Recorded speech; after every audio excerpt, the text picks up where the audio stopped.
السلام علیکم ورحمۃ اللہ وبرکاتہ۔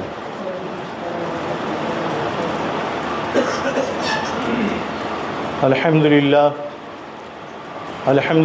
نحمده ونستعینه ونستغفره ونؤمن به ونتوکل علیہ ونعوذ باللہ من شرور انفسنا ومن سیئات اعمالنا من يهده اللہ فلا مضل له ومن يضلل فلا هادی له ونشهد أن لا إله إلا الله وحده لا شريك له ونشهد أن سيدنا ومولانا وحبيبنا وشفيعنا محمدا عبده ورسوله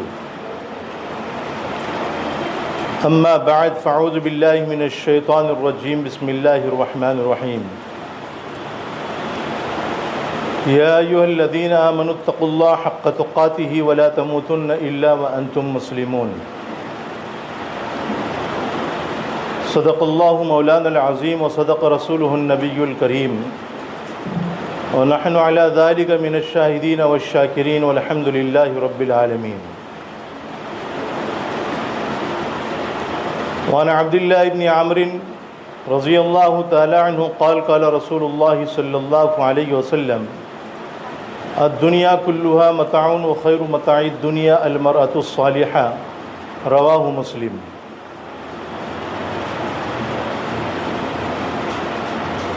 برادران ملت، بزرگان محترم، آپ حضرات کے سامنے قرآن کریم کی ایک آیت کریمہ جو چوتھے پارے کی ہے تلاوت کی گئی،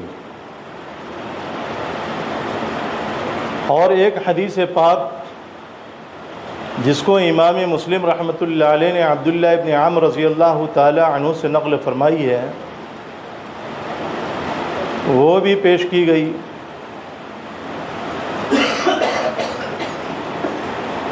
نبی اکرم تاجدار مدینہ محمد عربی صلی اللہ علیہ وسلم اپنے زمانے میں جب بھی کوئی نکاح ہوتا تھا تو نکاح کے خطبے میں یہ 3 آیات کریمہ تلاوت کیا کرتے تھے۔ ایک آیت کریمہ سورۃ النساء کی شروع کی ہے، یا ایھا الناس اتقوا ربکم الذی خلقکم من نفس واحدہ، اور ایک آیت کریمہ سورہ نساء کی ہی چوتھے پارے کی شروع کی ہے، یا ایھا الذین آمنوا اتقوا اللہ حق تقاتہ ولا تموتن الا وانتم مسلمون، اور تیسری آیت کریمہ سورۃ الاحزاب کے آخر میں ہے، یا ایھا الذین آمنوا اتقوا اللہ وقولوا قولا سدیدا۔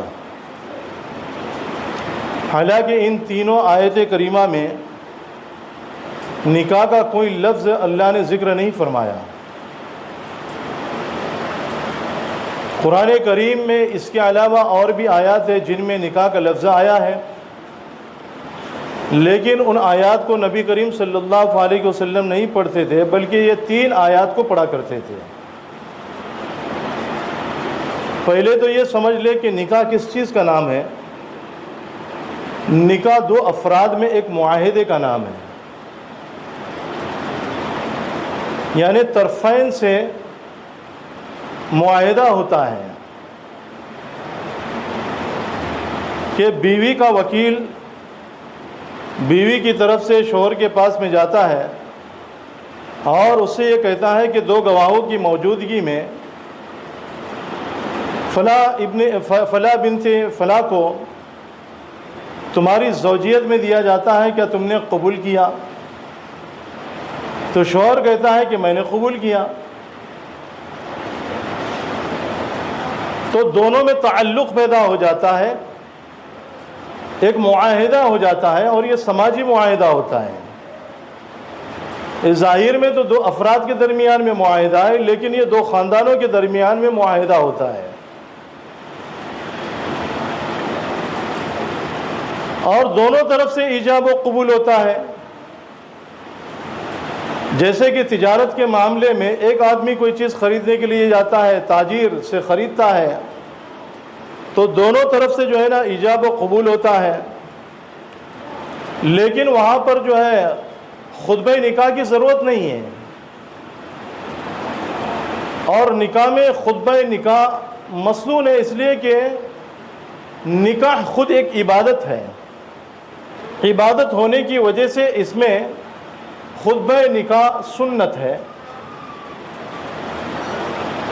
نکاح ایک سماجی معاہدے کا نام ہے، اور اس سماجی معاہدے میں دو شانیں ہیں، ایک شان معاملے کی ہے اور ایک شان عبادت کی ہے۔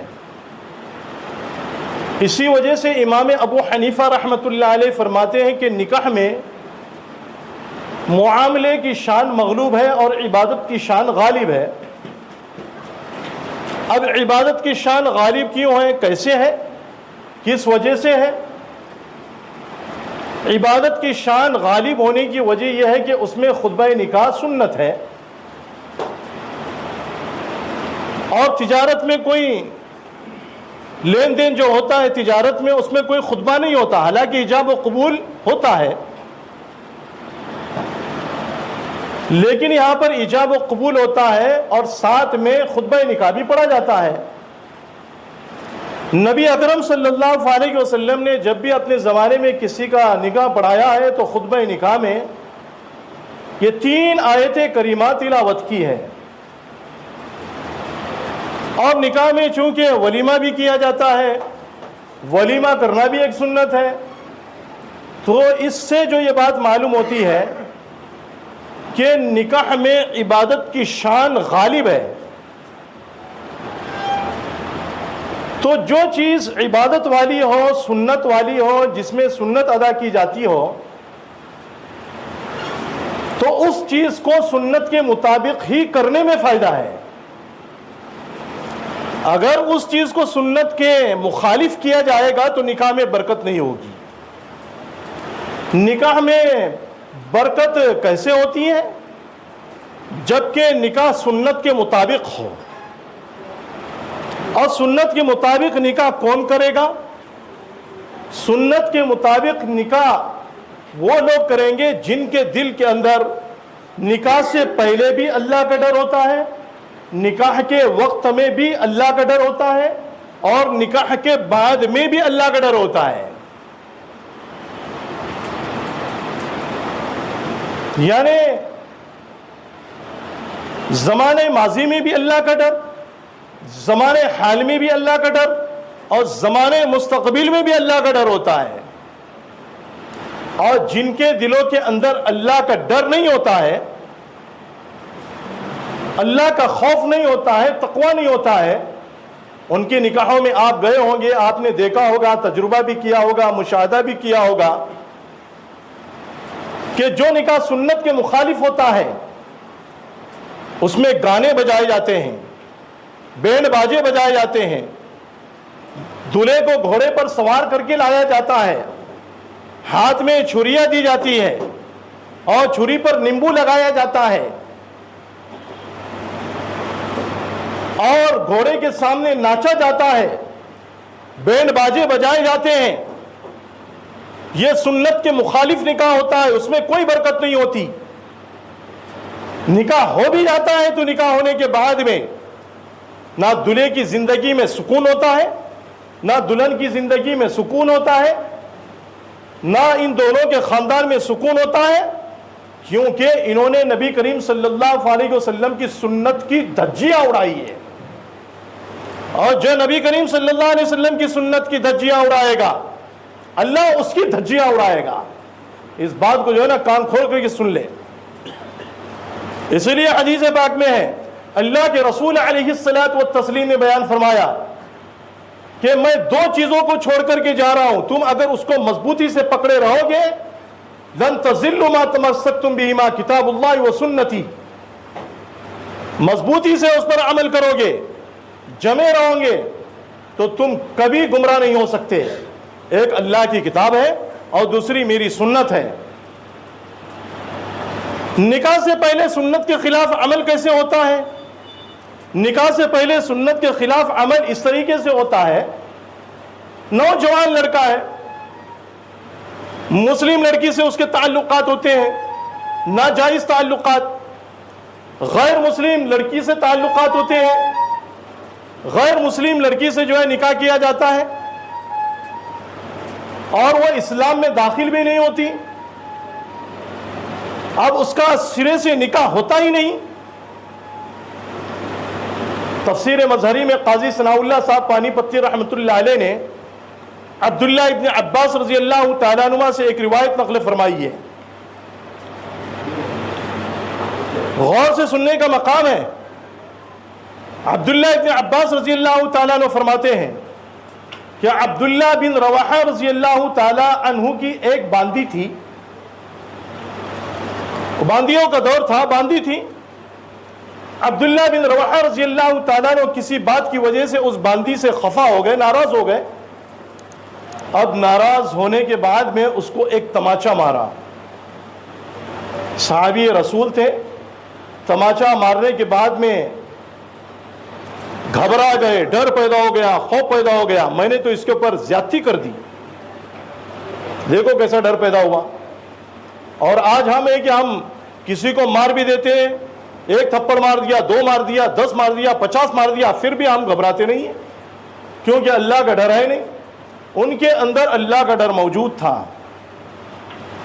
اب عبداللہ بن رواحہ رضی اللہ تعالیٰ عنہ فوراً نبی کریم صلی اللہ علیہ وسلم کی خدمت اقدس میں حاضر ہوئے، اور حاضر ہو کر کے عرض کیا، اللہ کے رسول صلی اللہ علیہ وسلم، میں نے اپنی باندی کو تھپڑ مارا ہے، تماچا مارا ہے، اور مجھ کو ڈر لگ رہا ہے۔ اللہ کے رسول صلی اللہ علیہ وسلم نے فرمایا کہ اس باندی کا کیا حال ہے، یعنی اس کی حالت کیسی ہے، کیا وہ ایمان والی ہے یا غیر ایمان والی ہے؟ عبداللہ بن رواحہ رضی اللہ تعالیٰ عنہ کہنے لگے کہ اے اللہ کے رسول صلی اللہ علیہ وسلم، وہ کلمہ پڑھتی ہے، اشہد ان لا الہ الا اللہ وانک رسول اللہ، اور رمضان شریف کے روزے رکھتی ہے، اور ساتھ میں اچھی طرح وضو کرتی ہے اور نماز بھی پڑھتی ہے۔ تو نبی کریم صلی اللہ علیہ وسلم نے فرمایا، اے عبداللہ، پھر تو وہ مومنہ ہے۔ حضرت عبداللہ بن رواحہ رضی اللہ تعالیٰ عنہ کہنے لگے، اے اللہ کے رسول صلی اللہ علیہ وسلم، میں اس کو آزاد کروں گا اور آزاد کر کے اس سے نکاح کروں گا۔ عبداللہ بن رواحہ رضی اللہ تعالیٰ عنہ گئے، جا کر کے اس کو آزاد کیا، اور آزاد کرنے کے بعد میں اس سے نکاح کیا۔ اب لوگوں کو جب یہ بات معلوم ہوئی، تو معلوم ہونے کے بعد میں لوگ کہنے لگے کہ عبداللہ بن رواحہ نے ایک باندی سے نکاح کیا، ایک مشرکہ عورت، اور وہ بھی آزاد تھی، عبداللہ بن رواحہ کی خدمت میں لا کر کے پیش کیا اور کہا کہ اس سے نکاح کر لو۔ اللہ نے اس وقت میں یہ آیت کریمہ دوسرے پارے میں ہے، سورۃ البقرہ میں نازل فرمائی، وَلَا تَنْكِحُوا الْمُشْرِكَاتِ حَتَّى يُؤْمِنَّ،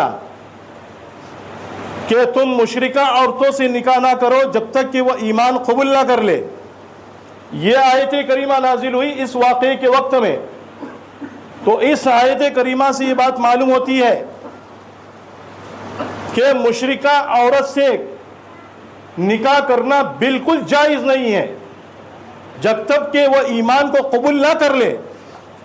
آج ہمارے نوجوانوں کے اوپر افسوس ہوتا ہے، سارے نوجوانوں کے بارے میں نہیں کہہ رہا ہوں، بلکہ بعض نوجوان ایسے ہیں جو اپنے ایمان کی پرواہ نہیں کرتے، جن کے دلوں کے اندر اللہ کا ڈر، اللہ کا خوف نہیں ہے، وہ غیر مومنہ لڑکیوں سے، غیر مومنہ عورتوں سے، مشرکہ لڑکیوں سے نکاح کر لیتے ہیں اور کورٹ میرج کرتے ہیں، گناہ پر گناہ کیے جا رہے ہیں، اللہ کا خوف بھی دل کے اندر نہیں ہے۔ کیا بتاؤ ان کا نکاح ہوگا؟ ہرگز ان کا نکاح نہیں ہوگا۔ یہ تو مشرکہ لڑکی کی بات ہے، لڑکا بھی اگر مشرک ہو تو ایمان والی لڑکی کے لیے بھی یہ چیز جائز نہیں ہے جب تک کہ وہ ایمان کو قبول نہ کر لے۔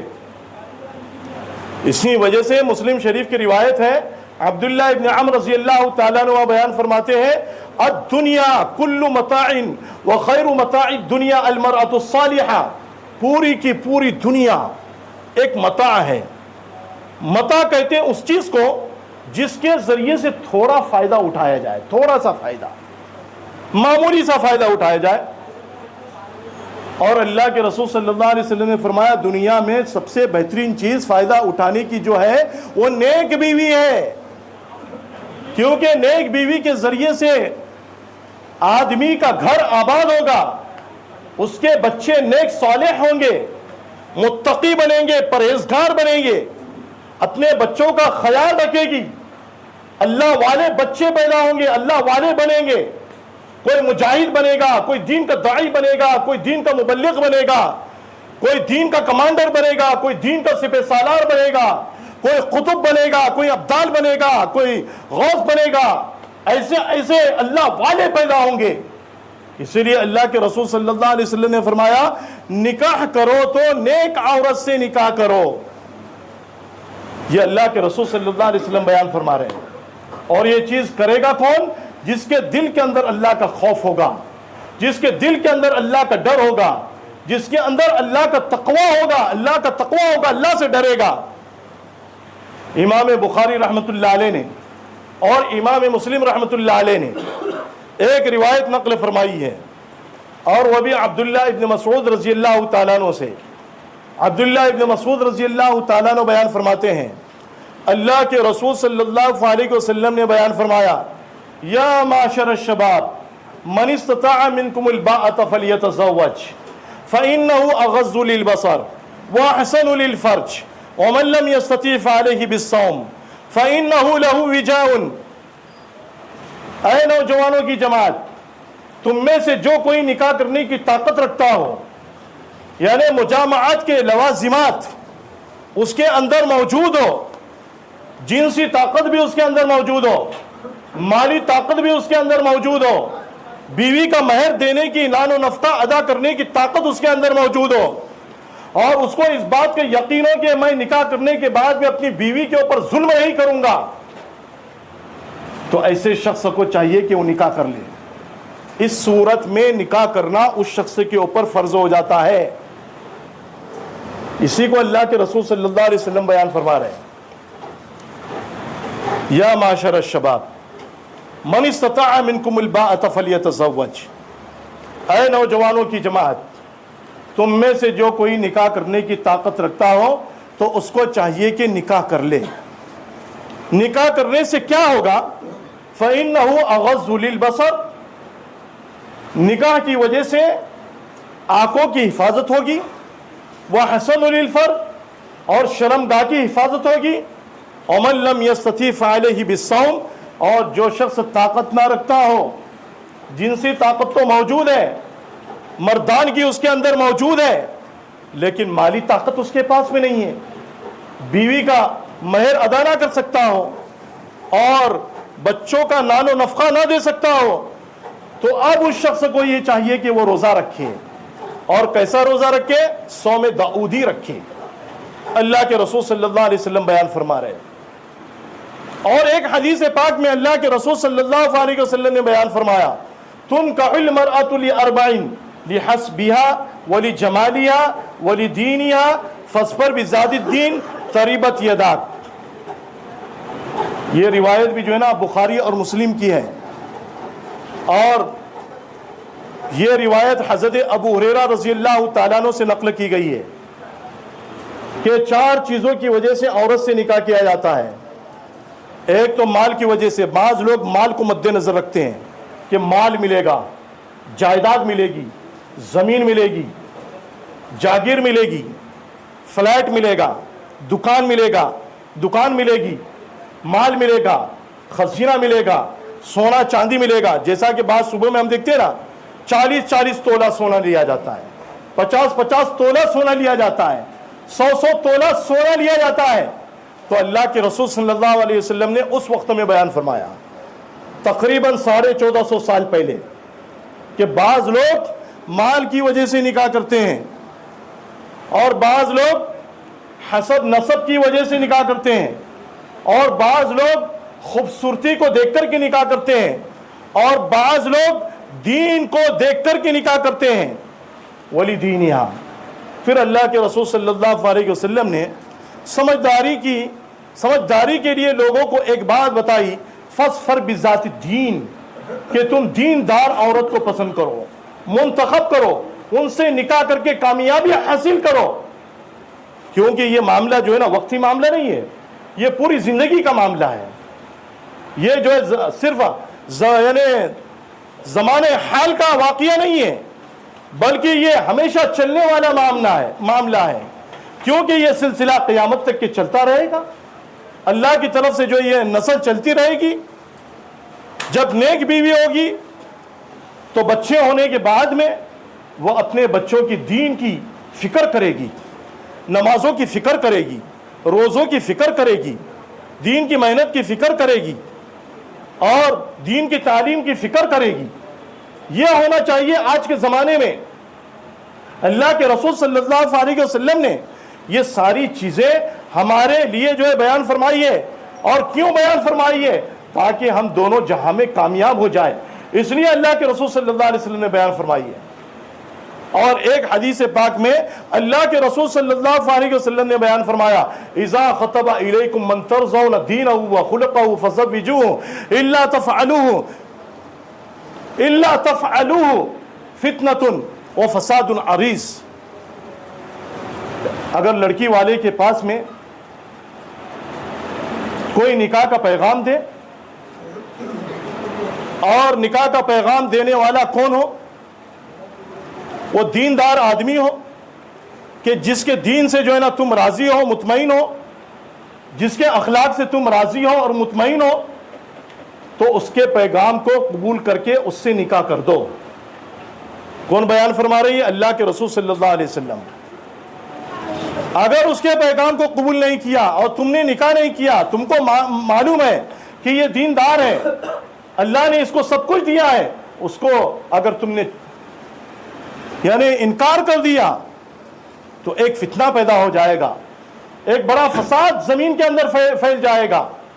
آج ہم یہ دیکھ رہے ہیں نا، یہ فساد کیوں ہو رہے، یہ فتنے کیوں برپا ہو رہے، کس وجہ سے ہو رہے ہیں؟ اور ایک بات یاد رکھو کہ جو بھی نکاح کیا جاتا ہے نا، نکاح میں ضروری نہیں ہے کہ بھائی فلاں جماعت آ جائے، فلاں جگہ کے لوگ آ جائے تبھی نکاح ہوگا، یا فلاں شخص آ جائے گا تو تبھی نکاح ہوگا۔ اس کی وجہ سے نکاح کو روک دیا جاتا ہے، جنازے کو اس کی وجہ سے روک دیا جاتا ہے۔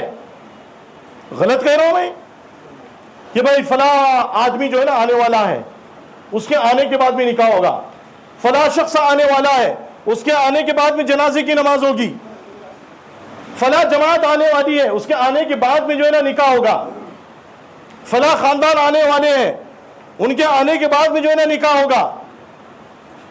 کتنی غلط یعنی یہ رسم چل پڑی ہے کہ جس کی وجہ سے نکاح کا پورا سسٹم خراب ہو جاتا ہے، پورا طریقہ خراب ہو جاتا ہے، ہمیں ذرہ برابر بھی افسوس نہیں ہے۔ ایک صحابی تھے حضرت عبد الرحمن بن عوف رضی اللہ تعالیٰ عنہ۔ عبد الرحمن بن عوف رضی اللہ تعالیٰ عنہ نبی کریم صلی اللہ علیہ وسلم کے پاس میں آئے، اور یہ عبد الرحمن بن عوف کون ہے؟ یہ عشرہ مبشرہ میں سے ہیں، جن 10 صحابہ کو اللہ کے رسول صلی اللہ علیہ وسلم نے جنت کی خوشخبری دی ہے، ان میں سے ایک عبد الرحمن بن عوف بھی ہے۔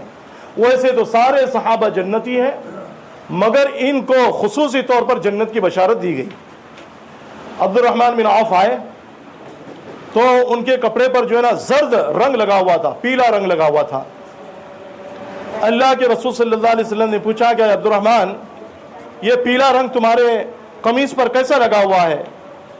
تو عبد الرحمن بن عوف رضی اللہ تعالیٰ عنہ نے کہا کہ اللہ کے رسول صلی اللہ علیہ وسلم، میں نے نکاح کیا ہے، نکاح کرنے سے پہلے یا نکاح کے وقت میں جو ہے میں نے خوشبو لگائی تھی، یہ اس خوشبو کا رنگ ہے۔ تو اللہ کے رسول صلی اللہ علیہ وسلم کو معلوم نہیں تھا کہ ان کا نکاح کب ہوا ہے، تو اللہ کے رسول صلی اللہ علیہ وسلم نے ان کو دعا دی، بارک اللہ لک و علیک، کہ اللہ تمہیں برکت دے، اللہ تمہاری زندگی میں برکت عطا فرمائے۔ دیکھو عبد الرحمن بن عوف رضی اللہ تعالیٰ عنہ نے نکاح کے وقت میں حضور کو نہیں بلایا، حالانکہ دنیا میں اللہ کے بعد میں اگر کسی کا مقام ہے تو کس کا ہے؟ حضور علیہ الصلوۃ والتسلیم کا مقام ہے، بلانا ضروری نہیں سمجھا۔ اللہ کے رسول صلی اللہ علیہ وسلم بھی ان سے ناراض نہیں ہوئے، اور آج ہم تو جو ہے نا ان سے بھی زیادہ بڑھ گئے، نعوذ باللہ۔ ہمارا عمل بولتا ہے یہ، ہم اپنی زبان سے نہیں بولتے۔ کسی نے اگر نکاح کی دعوت نہیں دیا، نکاح میں نہیں بلایا، جنازے میں نہیں بلایا، تو ہم کہتے بھائی آپ نے تو ہم کو نکاح کی دعوت بھی نہیں دی. ناراض ہو جاتے, آپ نے ولیمے کی بھی دعوت نہیں دی, فلاں آدمی کا انتقال ہو گیا, آپ نے ہمیں فون بھی نہیں کیا, بیچارہ بھول گیا ہوگا, یہ تو سمجھنا چاہیے نا. ٹھیک ہے کسی وجہ سے اس نے نکاح کی دعوت نہیں دی ہوگی, کسی وجہ سے اس نے بلایا نہیں ہوگا, یا کوئی وجہ بھی نہیں, اس نے ایسے نہیں بلایا, ناراض ہونے کی کوئی بات نہیں. اور نکاح میں بڑے لوگوں کو بلانا ضروری بھی نہیں ہے اور بلا بھی سکتے ہیں. اللہ کے رسول صلی اللہ علیہ وسلم نے اپنی بیٹی فاطمہ کا نکاح کیا, تو فاطمہ کا جب نکاح ہوا, مصنف عبد الرزاق کی روایت ہے, حضرت بلال رضی اللہ تعالیٰ عنہ سے اللہ کے رسول نے فرمایا جاؤ ابو بکر کو بلاؤ, حضرت عمر کو بلاؤ. تو اس سے جو ہے نا یہ بات معلوم ہوتی ہے کہ نکاح میں اپنی بشاشت کے ساتھ میں لوگوں کو لڑکی والے اپنی طرف سے دعوت دے سکتے ہیں, بشاشت کے ساتھ میں, زبردستی ان سے دعوت لینا بالکل جائز نہیں ہے. اسلام میں اس کی کوئی حیثیت نہیں ہے. لڑکی والے بشاشت کے ساتھ میں اگر دعوت دیتے ہیں تو پھر جو ہے اجازت ہے, جیسے اللہ کے رسول صلی اللہ علیہ وسلم نے اپنی بشاشت کے ساتھ میں حضرت ابو بکر کو بلایا, حضرت عمر کو بلایا اور دوسرے صحابہ کو بلایا, اسی طریقے سے ہماری اور آپ کی لڑکیوں کا نکاح ہو, بہنوں کا نکاح ہو, تو بشاشت کے ساتھ میں بلا سکتے ہیں. تو یہ نکاح کی ایک ضروری چیزیں تھیں کہ نکاح سے پہلے بھی اللہ کا ڈر ہمارے دلوں میں ہونا ضروری ہے, نکاح کے وقت میں بھی اللہ کا ڈر ہمارے دلوں میں ہونا ضروری ہے, اور نکاح کے بعد میں بھی اللہ کا ڈر ہمارے دلوں میں ہونا ضروری ہے. جب اللہ کا ڈر ہمارے دلوں میں ہوگا تو ہماری زندگی سنت کے مطابق گزرے گی اور خرافات سے ہم بچیں گے. اللہ رب العزت سے دعا ہے کہ اللہ رب العزت ہم لوگوں کو سنت کے مطابق جو ہے عمل کرنے کی توفیق نصیب فرمائے. وآخر دعوانا الحمد للہ رب العالمین.